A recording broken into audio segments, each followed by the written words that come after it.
আসলে আমরা অনেকেই কোরআন শরীফটাকে বা ধর্মটাকে বাহিরে বুঝি। তা আমরা এটাকে বাহিরে না বুঝি যদি নিজের দেহ ঘরে চিন্তা করি তাহলে সুন্দর চিন্তা হয়। আমাদের দেশে একটা সমস্যা হলো কি, শিখাই কিন্তু নিজে মানি না। ডক্টরেট পাশ করে এসে আরেকজনকে শিখাই কিন্তু নিজে মানি না। যেমন আল্লাহ এই কোরআন শরীফটা আমাদেরকে একটা প্রেসক্রিপশন দিছে, তুমি সকালে একটা ওষুধ খাইবা, বিকেলে একটা ওষুধ খাইবা। তো এইটা আমাদেরকে লিখে দিছে, আমরা কি করি, এটা খতম করি, মুখস্থ করি, এটার উপরে বিদেশ থেকে প্রাইজ আনি। কিন্তু না, এটা কখন খেতে বলছে, কখন কি করতে হবে সেটা যদি আমরা মানি তাইলে সফল কাম হবে। যেমন ইউনূস আলাইহিস সালাম, যেমন আমাদের আলেমগণ যেটা বিশ্লেষণ করে সেটাও ঠিক আছে। এটা আমরা যদি নিজের মধ্যে একটু চিন্তা করি, দেখেন না, একটু চিন্তা করেন, কে জানি এটা আমার একান্ত তাফসীর আর কি, আমার গবেষণা। যেমন ইউনূস 41 দিন ইউনূস আলাইহিস সালাম মাছের গর্ভে ছিল।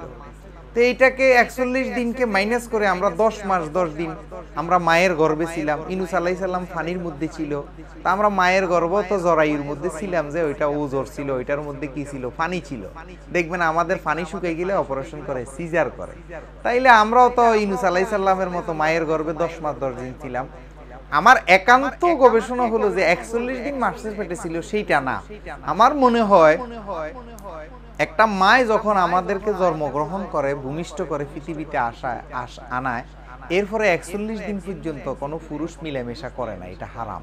কেন? মিলামেশা করলে মায়ের ক্ষতি হবে, মনে হয় ওইটাই হবে। আর এইটাই হবে, আমরা 10 মাস 10 দিন যে মায়ের গর্ভে ছিলাম, এটাই আমরা মায়ের গর্ভে, ইউনূস আলাইহিস সালাম যেরকম গর্ভে ছিল তাইলে ওইরকম আমরা মায়ের গর্ভে ছিলাম। আমার একান্তই ধারণা, আমরা এই জন্য আমরা কোরআনটাকে যদি, যেমন জিদ্দা আর শরণখোলা, যেটা আদম হাওয়া গন্ধম খাওয়ার পরে জিদ্দায় ফালাইছে একজনের, আরেকজনের শরণখোলায় ফাটাইছে, ওই জিদ্দা চিন্তা না করি যদি আমাদের দেহের মধ্যে চিন্তা করি, যেমন আমাদের একটা নারীকে দেখার পরে আমাদের স্মরণ হয়, কামবাব সেক্স করার কথা স্মরণ হয়, ওরে কিভাবে পাওয়া যায়, কোন মুভমেন্টে কিভাবে করা যায়, ওইটা স্মরণ হয়।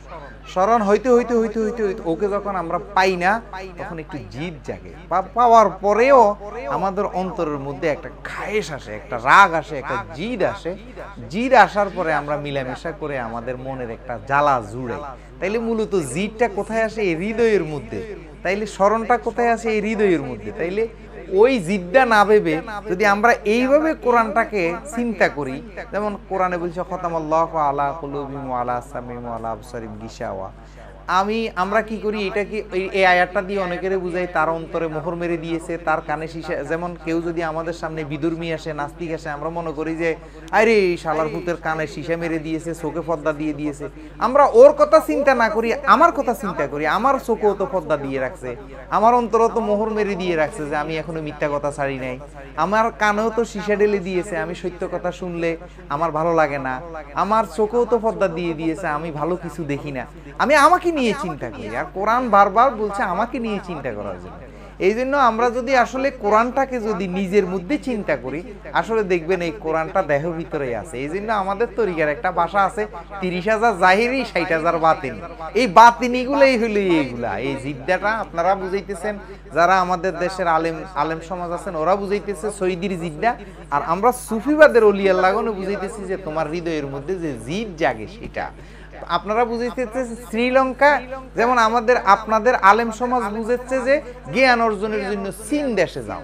পরে আমি তো চীনে গেছি, চীনে যাই আমি কি দেখবেন, মূলত আমরা ওলি আল্লাহ দর্শন যারা মানি তারা বুঝি যে একজন চীনা লোকের কাছে যাও, যে চীনে তার কাছে যাও। ওই চীন দেশে যাই আপনি কি চিনবেন?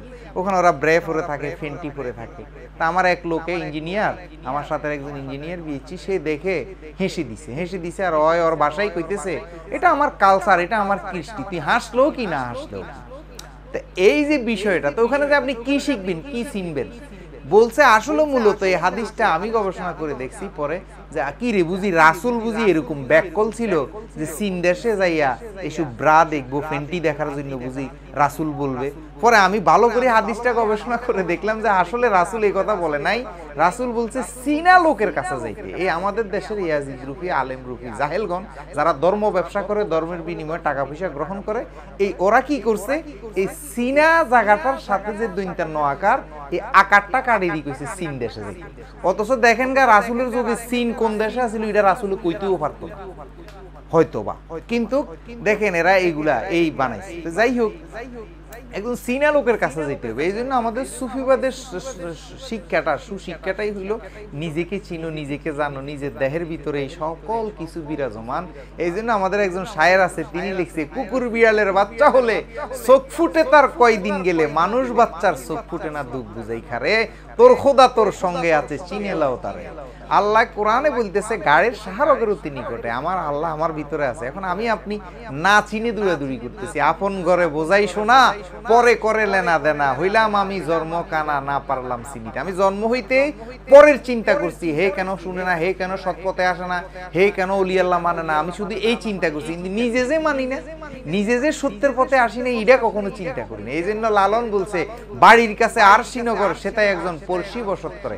মানে আমি যে কুফতে আছি সেই চিন্তা আমি করি না, আমি যে বাটফারি করতেছি আমি সেই চিন্তা করি না, আমি যে চুরি করতেছি সেটা আমি ভাবতেছি না, আমি যে লুচ্চামি করতেছি কিন্তু আরেকজনে লুচ্চামি করতেছে ওইটা বেশি বেশি বলতেছি, আরেকজনে মিথ্যা কথা বলতেছে সেটা বেশি বেশি করতেছি, আরেকজনে সুদ খাইতেছে সেটাই বেশি বেশি বলতেছি। এই জন্য আমাকে চিনতে হবে, আমাকে জানতে হবে, আমাকে বুঝতে হবে। তো এই জন্য এই ইউনুস নবী কন, নমরুদ কন, ফেরাউন কন, সবই আমি, সবই মুসা কন, আদম কন, হাওয়া কন, সবই আপনি আমি। চিন্তা করলে যখন আপনার চিন্তার বহির্প্রকাশ ঘটবে, যখন আপনার সত্যের পর্দাগুলো, মিথ্যার পর্দাগুলো যখন আপনার ভিতর থেকে কেটে যাবে, যখন আপনি নিজেকে চিনতে পারবেন, তখন যাই এই জিনিসগুলোর মজা পাবেন, এর আগে পাবেন না। ধন্যবাদ।